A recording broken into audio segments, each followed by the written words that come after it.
Hey, what's up guys, it's Wafer here and I'm back with another voiceover on a Pokemon TCG match I had. This is my second time playing Gardevoir. I really have very little experience with the deck, but I wanted to pick it up and try it. This is Henry Chow's build with the Lux Cape and the Screamtail. And we're playing against the Mega Absol box deck. I actually have a pretty good start here with the Artisan for Ralts, and we started the Frillish. Starting Frillish is one of my favorite things to do, as this deck only plays one of them, and Frillish Lock is really good. By the way guys, I do cut out most of the shuffling. I try to make these videos not like insanely long because no one wants to watch all the shuffling. So he gets the Pokegear, and he has a Munkidori off the Artisan attached to Psyduck and TM Energize. He does get the Lily's Determination, so he's going to draw a fresh 8 cards. Honestly, this for my first time playing this deck, I made a couple of mistakes, but I actually enjoyed playing it. It wasn't too bad. Too bad I picked it up right when it's about to rotate, though. Thank God it is going to rotate, because I am kind of tired of Gardevoir, Goldango as well. So he does find the Mega Absol, and he energizes to it. And then back over to me, I Earth and Vessel away the Lily's Clefairy, because I don't think it's going to be too important in this matchup. I'm going to get 2 Psychic Energies off of this. And then we also pair this Earthen Vessel with an Ultra Ball, and I believe I search out a Munkidori, and then off of the Artisan, I grab a Ralts, and the board's starting to look pretty good here.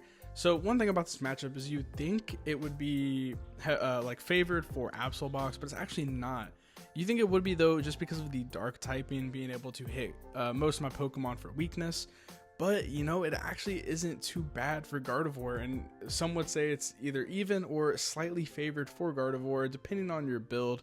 If you're playing the Jelly build, things are a little different, but we hit him with the Iono here, and I'm going to draw a fresh 6 cards, and I believe we start getting a little bit ahead here, so we attach to Frillish, and I know we're going to get the Oceanic Gloom, and that's all we end up doing right here. We have established one Kirlia, we have Munkidori on the board, and we have him under item lock, and he has yet to play Precious Trolley. So here he just pennies up the Psyduck, which is pretty smart, and he's going to push the Mega Absol up. And if I'm, so he attaches to Mega Absol, and he gets the attack off of this turn, which is pretty solid, but he's going to go down to 5 prize cards, and we're still at 6, but I'm still pretty comfortable in this position. So he attacks here, and he's going to rip the Gardevoir, because we'd be able to go straight into a Gardevoir, evolving the Kirlia, so that's a pretty good takeaway from him. I'm not too worried in this position. I'm still, we have the Arven, we have what we need. We do end up getting a pretty fortunate play here. So back to me, I bench a Munkidori.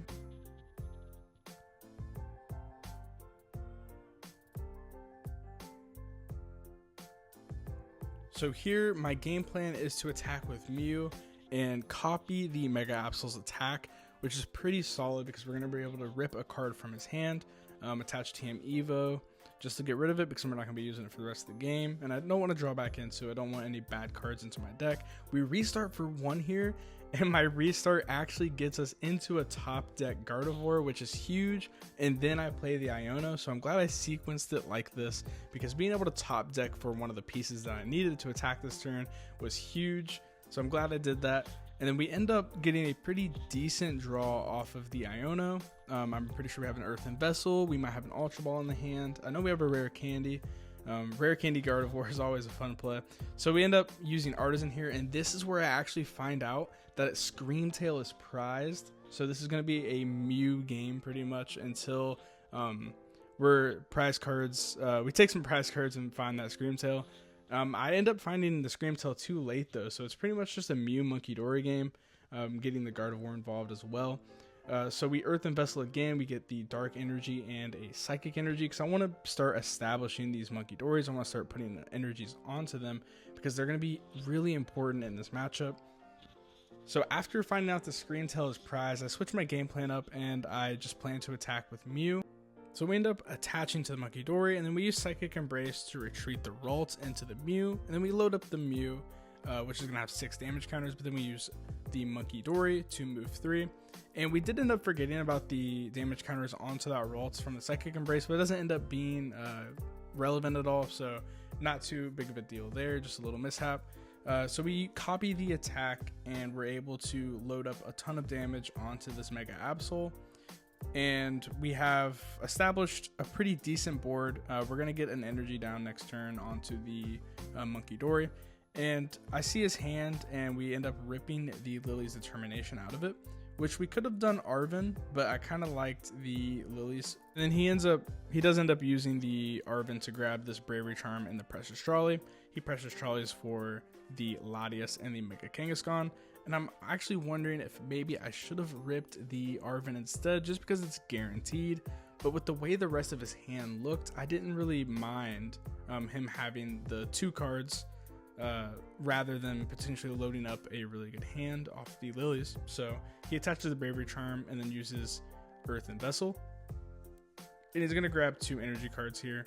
Also, make sure to leave a comment down below on what decks you'd like to see played next. I want to do more of these types of videos. The Petron is actually a pretty good attacker in this scenario.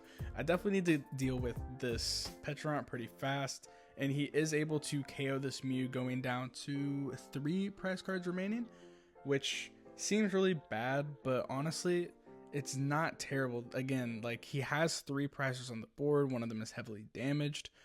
Like, it seems pretty horrible, but you know, Mega Pokemon being worth 3 prizes makes this matchup a whole lot more interesting, and it's actually not too bad for Gardevoir. This is my first time, like I said, playing like this Henry Chow build.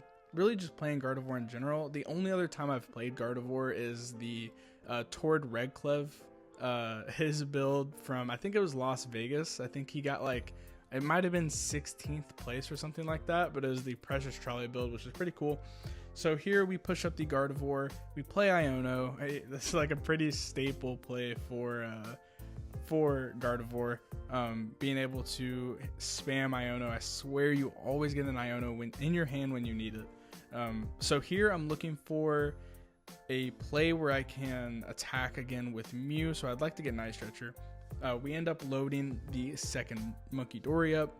It's good to have 2 of those established. That's pretty much all I need. We play the Pheasantipity, and I'm looking for Night Stretcher.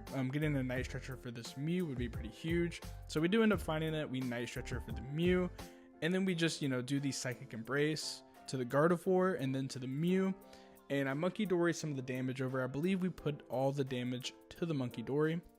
Also, I do have a community Discord now. I did start that. It's in the link in my bio if you guys would like to join. I believe we're about at like 40 members, somewhere around there.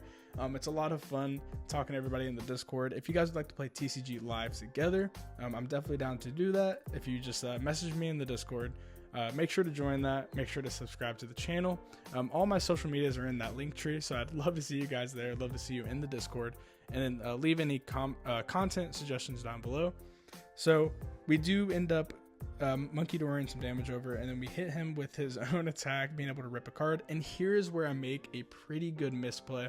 I should have ripped the Arven, like you'll hear later, because it is a guaranteed 2 cards, and it's the 2 cards he needs to really keep himself in the game. I shouldn't have ripped the Iono. That was a mistake, because he needs a Bravery Charm and Energy Switch to really stay in it, so he can get this Petron going, so he can Monkey Dory damage.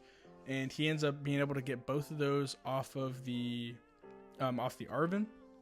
So definitely a misplay for me. Pretty good misplay. Good as in it's pretty bad. So he gets the Bravery Charm, he gets the Energy Switch, and he's going to attach the Monkey Dory 30 damage over, and then Energy Switch off the Monkey Dory to the Petron to KO my Mew. He puts damage on my Gardevoir, which is what he's trying to do because he wants me to have to attack with a heavily damaged Gardevoir.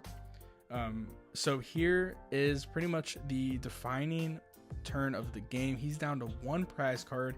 He's really close to closing the game out. Here I need to attack with a fresh Gardevoir if I want a chance. We Earthen Vessel, grabbing 2 energies, but I think I only have 1 dark left in the deck because in this position I want to triple Monkey Dory and use Miracle Force on a new Gardevoir to swing for 280 damage.